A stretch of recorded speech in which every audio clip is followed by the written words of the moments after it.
Hey guys, what's going on? My name is Michael, you're watching IDB, and in this video I am unboxing and showing you everything that you need to know about the all-new iPhone 16e. Let's roll the intro and jump right in. Alright, so here is the box for the iPhone 16e. It's pretty familiar. iPhone boxes have gotten a lot slimmer lately because Apple removed the power adapters a long time ago. On the front, you can see a picture of the phone along with the new wallpaper, and I'll show you this wallpaper on the phone once we get it set up as well. So we'll go ahead and peel these tabs on the back to get it open. There's one. There's two. And we'll go ahead and lift the lid to see the iPhone. So here is the iPhone 16e. As you can see, I got it in the black color, and I think I did make the right decision because this looks fantastic. In the Apple Store, I did see the other one, the white one, but I think the black one looks really sleek and really clean. So we'll lift out of the box and I'll show you what is in the box. Give you a spoiler, it's not very much. So all we have is a USB-C to USB-C cable. And because I'm in Canada, you can see I do have a SIM removal tool. And that's because this iPhone does in fact have a SIM card slot. If you get this phone in the States, it's just eSIM, but anywhere else you will have a SIM tray. But yeah, apart from the cable and some documentation that now lack Apple stickers, that is pretty much it for the packaging. So let's go ahead and take a look at the phone itself. So it comes with a sticker on the front. It also shows you what some of the buttons do, and I'll cover all that in this video. So go ahead and peel this off, revealing the screen of the iPhone 16e. And usually I don't buy black iPhones. I usually like the lighter color, but this looks really, really sleek with the black screen when it's turned off, the black matte borders, and also the matte black on the back of the phone. It looks really, really clean. So here, starting on the top left, you can see this is our singular camera. I'm gonna cover all of this later in the video, but this is the all-new 48 megapixel camera. Next to it is the microphone, and we also have the flash. Down here in the middle, we have our Apple logo, and you'll notice that the back of the phone looks really clean because there is no more text that says iPhone. Here on the left-hand side, we have our volume up and volume down button, and we also have an all-new button, which is the action button. So this is a really awesome feature that Apple has added to this budget or mid-tier iPhone. We no longer have a mute switch. It is now a customizable button. Then you can see here on the side, because I'm in Canada, I do have the SIM tray. And then down here at the bottom, we have our USB-C connector. So if you're upgrading from an iPhone 11, for example, you are gonna need a different cable. We also have our microphone and our speaker. On the right-hand side, we have our side button, which is gonna lock the phone and also allow you to turn it on. And that's pretty much it for the hardware. If you are familiar with iPhones, this phone feels identical to an iPhone 14 in your hand. And I think it's a really nice looking, durable phone. And let's just go ahead and power up the phone and I'll walk through the setup. So the phone didn't take very long to turn on. You can see here is our welcome screen for iOS 18. We'll swipe up, we'll choose our language, choose my country, I'll choose the default appearance. And then here is what is important if you are trying to set up a new iPhone. You can either choose to set up without another device and put everything in manually. What I like to do is use my current iPhone to set up my iPhones because it makes it a lot faster. So here, if I hold my iPhone 16 Pro next to it, you can see it says set up new iPhone. If I click on continue, it's going to authenticate with Face ID. I'll have to enter my passcode because my face was behind the camera. But after I enter my passcode, it's going to communicate, and I can scan this little code here. And now it's going to transfer all of my data over, and this is going to make the process a lot easier when you're setting up your iPhone. So I'm going to go ahead and do this off camera, and I'll be back once the iPhone is all set up. Now, I was going to skip the setup process, but I thought this was important to show you. When you get to this step, this is where you can transfer everything over to your new iPhone. For this video, I just chose don't transfer anything. But if you want to download a backup of an old iPhone, you can choose from iCloud Backup. And if you want to bring your old iPhone right next to this iPhone and transfer them over Bluetooth, you can choose transfer from another iPhone. You can also choose to restore your iPhone from a Mac or a PC backup. And also you can connect your new iPhone to an Android phone and you can do that transfer as well. So there's a lot of different options to get your data onto this new phone. And just one more thing I want to show you for when you're setting up this iPhone, because it does have the A18 processor inside, you are going to get a notification that it supports Apple Intelligence. So you can go ahead and hit continue. It does show that it's in beta though, so just keep that in mind. It may not work that well. It also tells you that this phone supports visual intelligence, which I honestly was not expecting to come to this mid-tier iPhone. This pretty much allows you to point your iPhone at anything in the world and get information on it. So I'll show you how all that works later in this video. So now that the iPhone 16e is all set up and ready to go, I can tell you a little bit more about this iPhone. So the iPhone 16e has an A18 processor inside. It is the latest processor from Apple for iPhones. However, this chip inside is called a binned processor. So what does that mean? Well, whenever processors are being made at the factory, sometimes they don't always pass quality control. So the processor inside of this is an A18 with only 4 GPU cores. A GPU is the graphics processing unit. And when we compare that to the iPhone 16, for example, that GPU on the A18 has 5 cores. So it doesn't mean that this is a defective chip or anything. Apple has very strict quality control. So if a GPU core misses the quality control numbers by even 1%, they'll put it in the bin, as they call it, and they won't put it in an iPhone 16. And this is where the bin processors go. Just keep in mind, for who this iPhone is targeted at, you're not going to notice the difference between a 4-core GPU and a 5-core GPU in the higher-end iPhone 16. The display on the iPhone 16e is a 6.1-inch OLED Liquid Retina display. Liquid Retina pretty much just means it has rounded corners, and the screen is just average, I would say. It doesn't have a high refresh rate, it doesn't have the dynamic island, and the brightness is going to be okay for when you're outside. It only reaches up to 800 nits. When you compare it to like the higher end iPhones, like the iPhone 16 Pro, which can go up to 2000 nits, this really starts to look like it's pretty bad. However, you have to remember how much this phone costs, and an 800 nit display on an iPhone is, I would say, just about average. One thing that really shines about the iPhone 16e is the battery life. Apple says that you get up to 26 hours of video playback, and in fact, the iPhone 16e has the longest battery life ever of any 6.1-inch iPhone.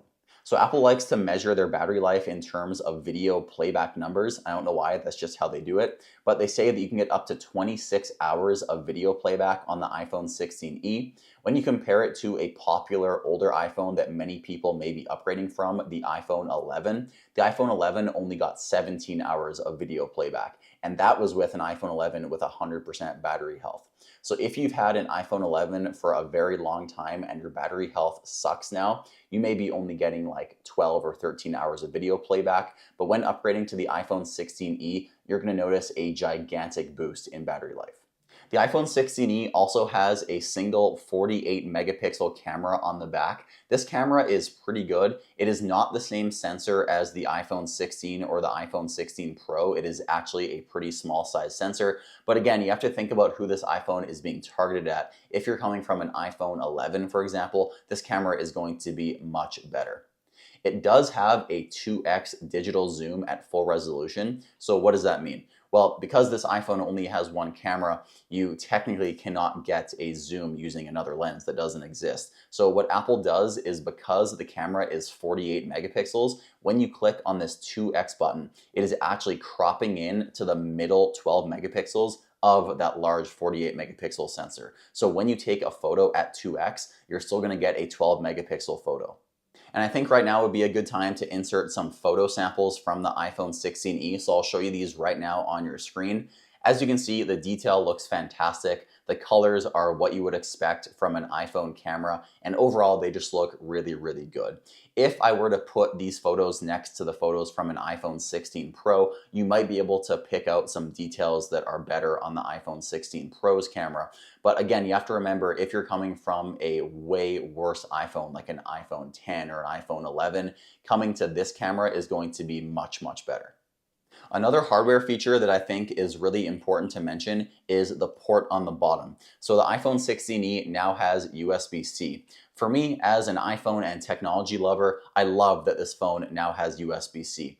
However, I'll use the example again of someone who may be upgrading from an iPhone 11. That may be a little bit annoying if you have all of these lightning cables laying around. That just means you now have to replace all of your cables and accessories. However, it's my argument that USB-C is just a better port overall. It's supported way more universally.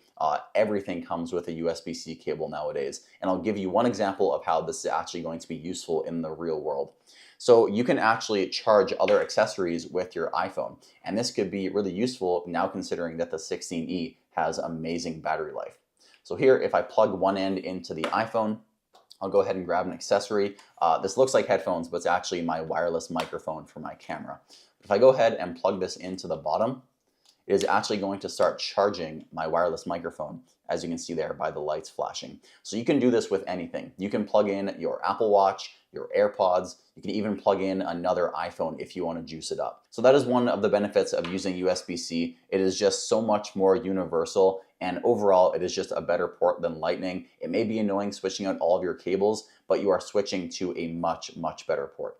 Another new thing with the iPhone 16e, which I think is contributing to the much better battery life, is the all-new modem inside. So this actually does have something better than the iPhone 16 and 16 Pro, and that is an Apple-designed modem. So a modem is what allows your iPhone to connect to cell towers.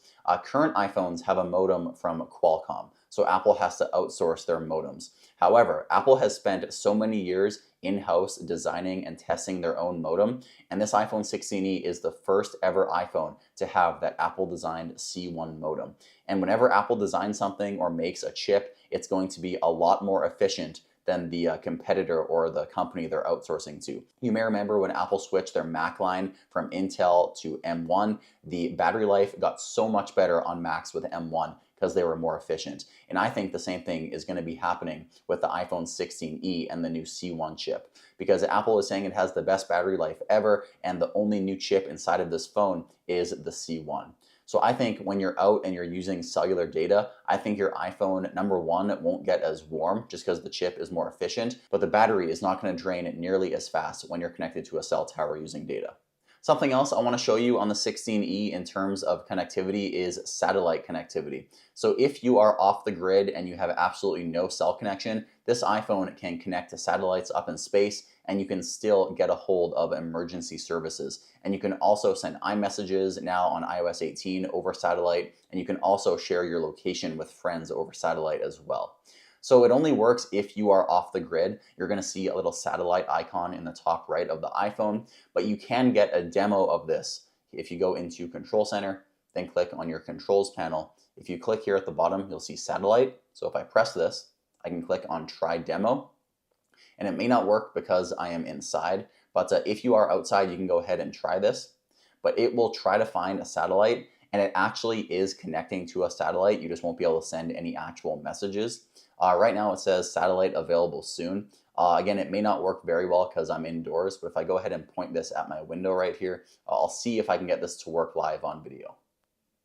So it says demo complete, so I guess it actually did successfully connect to a satellite, and it is going to be a lot faster if you are outside. So it's a really nice feature to have. Hopefully you never have to use it, because I hope you're never in an emergency situation. But again, it's one of those nice peace of mind features on the iPhone where you can always get a hold of help if you need it. And then the final thing I want to mention in terms of hardware is the display. So once again, I'll use the example of upgrading from an iPhone 11. The display on the iPhone 16e is going to be much more durable than the displays on those older iPhones. So the 16e has what Apple calls ceramic shield, and it's going to make your iPhone a lot more durable.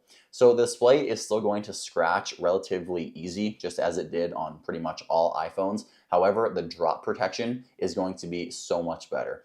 Ever since Apple switched over to ceramic shield, whenever I have dropped my iPhone face down on the ground, I've actually never had it shatter, which is fantastic. So Apple is using some really advanced technology in partnership with Corning to get some really strong glass here on the iPhone 16e. Just keep in mind though that the higher end iPhone 16 and 16 Pro do have the second version of ceramic shield, and when you get the 16e, it is only the first generation. So that was all the hardware on the iPhone 16e. Now I want to dive into some of the software stuff on this iPhone. And the first thing I want to show you is how you can change the action button. So open up Settings, then click on Action Button. And here is the menu where you can change what this all new button does on the side of your iPhone. By default, it is set to silent mode. So if you press and hold it, you can switch between your ring and vibrate right here. You can also have it set to focus. So if you press and hold it when it's set to all focus modes, it'll open up the focus mode view like this. But you can also choose a specific focus mode. So if you want to use this button to go into sleep or work or do not disturb, you can do that with one press of the button, just like that. You can also have it set to a camera shortcut. So when you choose this, all you have to do is press and hold the button and it'll launch the camera. You can also choose a different camera mode to launch directly into. So you can go from photo to selfie to video to portrait or portrait selfie. So for example, if you want this to be a dedicated video button, set it to video, press and hold, and then your camera is going to launch in video mode just like that. The next option is visual intelligence. Now I will show you this a little bit later in the video. This is a part of Apple Intelligence. You can also have it set to a flashlight. I think this is going to be the most popular one. So if you press and hold, it'll turn on the flashlight just like that. And then a press and hold will turn it off. You can also have it set up to a voice memo. As soon as you press and hold, it'll start recording a voice memo. It's really quick. I think a lot of people who are in journalism might like this feature. And then a press and hold again is going to stop the recording. It'll save to the voice memos application. You can also have it recognize music with Shazam. So Apple has acquired Shazam. You can do this from Control Center as well, but if you want a dedicated button for it, if you press and hold, it'll instantly start trying to recognize music in your surroundings. And the next option is Translate. I think this is one of the coolest ones you can set up for the action button. This is really, really useful if you are traveling. You are just one button press away from translating whatever you say into another language. How do I get to the nearest bathroom? As you can see, it translates it, and then it also plays it out loud if you have your volume turned up. So Translate is really awesome, especially if you're traveling abroad. You can also have it open up the magnifier. Based on who this iPhone is targeted at, if you had an older iPhone, I think this may be useful for you. So one press and hold of the action button, and you can open up the magnifier to make anything large. You can use the slider here to zoom in. You can also capture if you want to save what you see. You can go to settings and you can change a bunch of stuff here in the magnifier. This is a really useful application and it's often overlooked.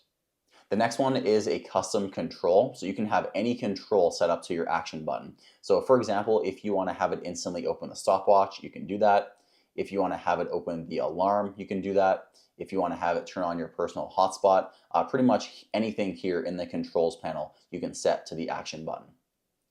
The next one is a shortcut. This one is a little bit more advanced, but if you build your own shortcuts in the shortcuts application, you can choose a shortcut and you can have anything run from inside of here. So shortcuts is pretty much an if this then that application, and if you build some advanced shortcuts, you can pretty much have infinite possibilities with the action button. The next one is accessibility. So if you have an accessibility feature that you use often, you can choose something from inside of here. One of the ones that I found myself using before was background sounds, because I like to fall asleep to white noise, and I liked on my other iPhone having the action button set to turn on the sound for when I go to sleep. And then the final one here is super exciting, no action. So if you just want to have this action button as a little fidget button, because the click is very satisfying, more power to you, you can definitely do that. But again, I would definitely recommend setting something because it is an extra button that you can customize to whatever you want. So I'll take a little bit of time and show you some of the features in iOS 18, because if you're upgrading from an older iPhone, you may not have the latest software. The iPhone 16e runs iOS 18 out of the box.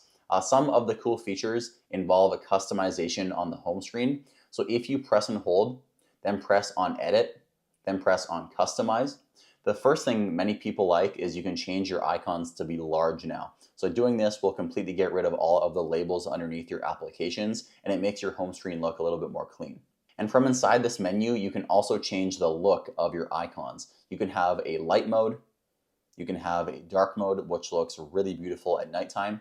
You can also have automatic, so if your phone is in light mode, it'll look like this, and if your iPhone is in dark mode, it'll look like this.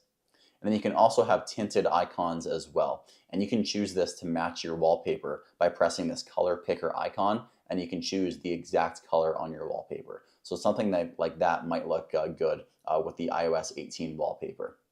But just for this video, I'll go ahead and change it back to default. Another thing that people like on iOS 18 is customizing the home screen app layouts. So now you can place icons anywhere. By default, before this update, your apps and your widgets had to be at the top going down, but now you can place them anywhere. So if I want health to be down here at the bottom of my home screen, I can place it just like this.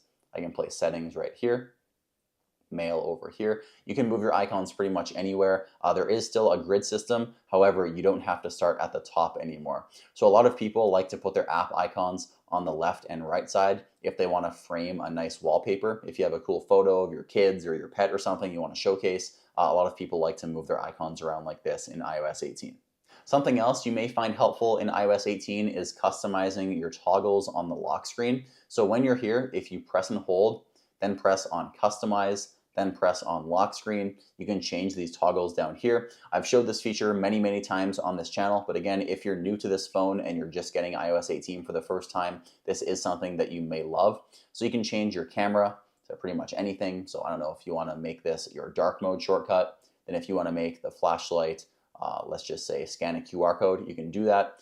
You can pretty much have any controls down here at the bottom of your iPhone, and it just makes it so much more customizable. iOS 18 also has a really cool new feature that allows you to lock applications. So for example, if you want to lock your Photos app, all you have to do is press and hold on it, then press the button at the bottom that says Require Face ID. When you do this, turn on Require Face ID, it'll scan your face, and then as soon as you try to open up Photos, it's going to try to scan your face. Then if it doesn't work, it's going to require your passcode. So this is really cool, giving that extra level of security to your applications, knowing that they are locked down and no one can get in them. And then the final feature I'll show you in iOS 18 is the new Control Center. So here is the redesigned Control Center. It looks a little bit different than what you may have on your current iPhone, but what's really great is you can now customize your controls. So if you press and hold in blank space, you can see we have all of these options. The first thing we can do is we can grab any of them and we can make them larger, just like this. You can also click on the button at the bottom and add a control. Here is the controls gallery, and you can pretty much add anything you want here into your control center. So if you want, let's say, a shortcut to voice memo, you can do that. You can have it small, you can make it big. You can pretty much customize your heart out if you want on iOS 18. But those are just the basic features I want to show you in iOS 18. We did have a full video showing everything that came out in iOS 18. If you want to watch that video, I'll link it right up here. But I do want to move on and show you one other cool thing on this iPhone, which is the wallpaper. Everyone loves the wallpaper. This iPhone is going to have this wallpaper. So we'll go here into Settings, then we'll click on Wallpaper, add a new wallpaper. It should be under Collections, if I'm not mistaken. So here it is. This is the new wallpaper for the iPhone 16e. It doesn't look like it comes in different colors. Usually when there's two colors of the iPhone, you have two colors of the wallpaper, but it doesn't look like we have that. So if I click on Set Wallpaper Pair, this is the wallpaper. And then it looks like we have a slight animation when you unlock. If you take a look at this light beam here at the top, when you swipe up, it does animate a little bit and it looks pretty nice. All right, so now for the last part of the software I want to show you, it is Apple Intelligence. So this is now the cheapest iPhone that supports Apple Intelligence. Again, we have an entire video on Apple Intelligence. I will have it linked up here if you want to watch it, but I'll show you some of the features that you can do with Apple Intelligence on this iPhone. The first one and most popular is writing tools. So let's just say you have a work email and you wrote it kind of hastily and you want to make it sound more professional. Well, all you have to do is select the text. By the way, this will work in all applications. Once you have the text selected, you'll see above your keyboard, you have Proofread, Rewrite, and also the Writing Tools button. So press on this button right here, and then it'll bring you into the Writing Tools menu. You can describe your change. So if there is a specific change you want, you can simply type it in plain language, and it'll understand that change and make it. But you also have some pre-selected options. So we have friendly, professional, concise, and you can also choose to make written text into a different format. You can change it to a list and a table, and you have a bunch of other options. So here, just for this example, I will make this email sound professional. So if I click this button, it's going to analyze it. You can see it says it's not designed to work with this type of content. I don't know why. I guess that's because it's still in beta. But if you hit continue, it is going to change that text up here and make it sound a lot more professional. And then one more part of writing tools that I like is the new compose option. So when you are typing, you'll see the Apple Intelligence button right here. Just press that and then scroll to the bottom and click compose. And here, this is using ChatGPT. So let's just say, make me a dinner invite for this weekend. We are having tacos. If I click on send, it's going to reach out to ChatGPT, and then it's going to go ahead and make that invite. This does depend on the speed of ChatGPT's servers, obviously. It looks like it's taking a while, but here we go. It has made it, and then here is the message it made from ChatGPT. So if you have anything that you want to compose but you don't know where to start, it's really nice that you can use ChatGPT directly on the iPhone. And ChatGPT also works within Siri, which is awesome. So when you are using Siri, if you ask it a question and Siri doesn't really know the answer, it'll automatically reach out to ChatGPT. But if you want Siri to always use ChatGPT, you can simply tell it to ask ChatGPT before your query. So for example, you can do something like this. Ask ChatGPT for a simple lemon chicken recipe. Then at the top, it'll say working with ChatGPT. And then in just a matter of seconds, it'll give you the recipe like this. A lot of people think that this is useless because you can't do anything with this text, but you can actually click this button here on the top right and copy it. So once you press that, if I jump back inside of notes and go down here, I can paste the recipe that ChatGPT gave me right there. And something I would recommend doing on your iPhone if you'll be using ChatGPT is turning off the option to confirm your requests, because it gets very annoying. So here inside of settings, open up Apple Intelligence, then scroll down to ChatGPT, and you'll see this option right here that says confirm ChatGPT requests. If you have this turned on, every single time your iPhone has to reach out to ChatGPT servers, it's going to have a pop-up saying, do you want to allow your iPhone to do that? I find that very annoying, so if I were you, I would turn this off. And another Apple Intelligence feature is creating your own emojis. Apple calls this Genmoji. For some reason, whenever you see Apple advertising Apple Intelligence, it seems like this is the feature that they highlight. I guess it's kind of fun, but I don't really use it that much. When you're on your emoji keyboard, you'll see this button right here on the far right. If you press this, it'll bring you into the Genmoji menu, and you can describe any emoji. So let's just say a bear wearing shorts. I don't know, I think that'll work. If I click on send, it says no results. So again, it's in beta, and I don't know what I have to put in here to make it work. I think the example that Apple gave was a T-Rex in a tutu. I think that's how you spell it. And then you can see the animation down there, so it is thinking. But you can see, again, it is in beta because I don't want to edit these videos to make the future appear like something it's not. And this is just the reality of Apple Intelligence right now. Half the time, it doesn't really work that well. You can see I've tried two different things, and it just doesn't give me an option. So again, this is just the reality of Apple Intelligence right now. I don't want to show you a feature as it's not. But here are some of the Genmojis that I have made.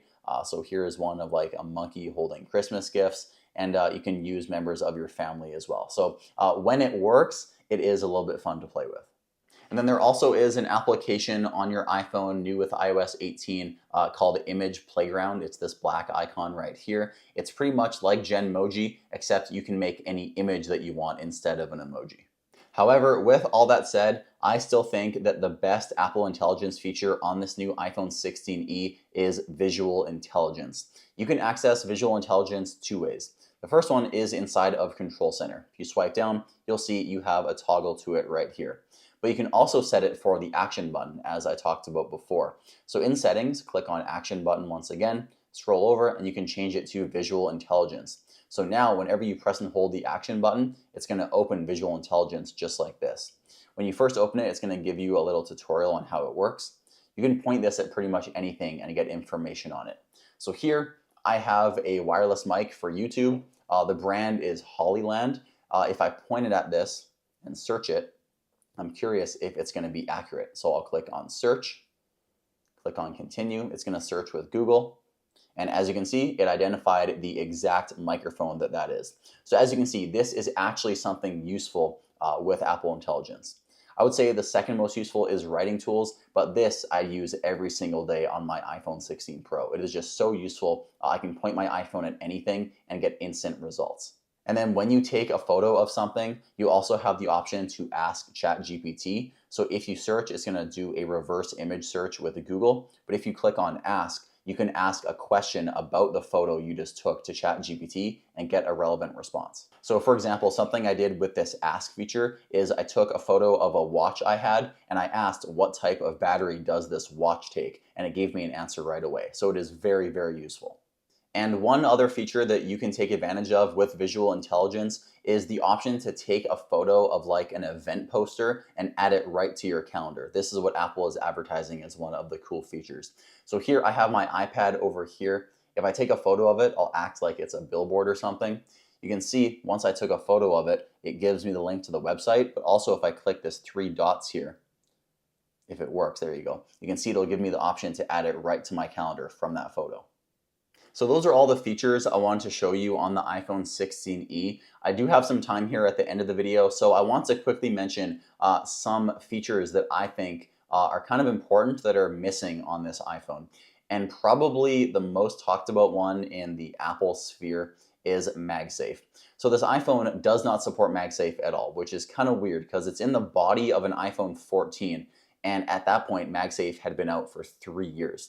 So you can see if I grab like a MagSafe mount here, for some reason there are still magnets because it kind of sticks, but there are no MagSafe rings. It just doesn't stay in place.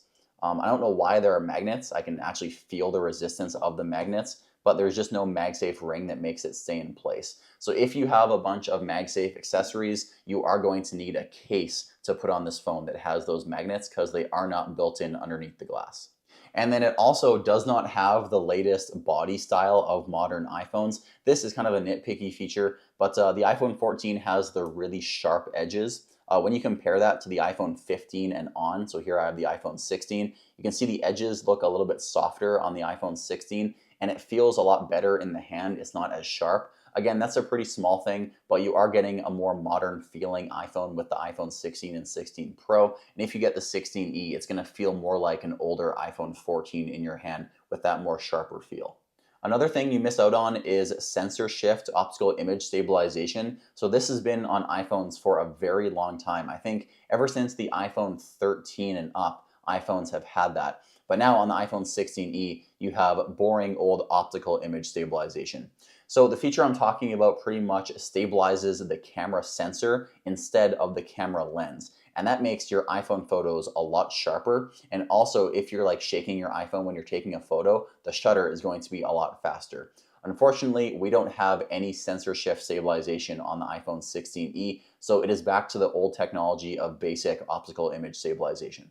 And then another one for the camera is we obviously don't have an ultra-wide camera. So this is kind of important if you are, once again, I'm making the example of coming from an iPhone 11. But if you're coming from an iPhone 11, you did have that ultra-wide camera. And if you move now to the iPhone 16e, your widest lens is now the 1x. Whereas before, even on those older iPhones like the 11, you had the 0.5 available. So that could be a deal breaker for you. Just keep in mind that you will not be able to get those ultra-wide, really zoomed out shots. And then one other really small thing is this iPhone doesn't have an ultra wideband chip. So for precision finding with accessories like AirPods and AirTags, it's not going to work quite as well. Obviously, AirTags will still work with this iPhone, but you won't have any of those precision finding features because the ultra wideband chip is not present in this iPhone. So that is everything about the iPhone 16e that you need to know. Is this iPhone worth it? Well, worth is subjective. For me, I have an iPhone 16 Pro, so I won't be using this iPhone. But I think this iPhone is targeted at people who have an older iPhone that just want to walk into the store and say, what is the cheapest, newest iPhone I can get? And honestly, millions of people are going to have these in their pockets in the next few months, and they are going to be loving this phone. It's going to have Apple Intelligence. It'll have a great camera, great battery life. It's going to be an amazing iPhone. People are going to love it. But if you are into technology and you just want to get a new-ish iPhone that has a lot of features, I would recommend getting a refurbished iPhone 15 Pro. That phone is going to give you so many more features, and the price of a refurbished 15 Pro right now is pretty much identical to the price of a new iPhone 16e. And for that, you get so much more on the 15 Pro, so just keep that in mind. But if you're watching this video because you just got an iPhone 16e, Don't let what I said bring you down about your new phone. This is still a fantastic iPhone with so many fantastic features. And honestly, you can tell people that you have an iPhone 16, which is the newest iPhone, which is kind of cool. And everybody likes to flex about their iPhone.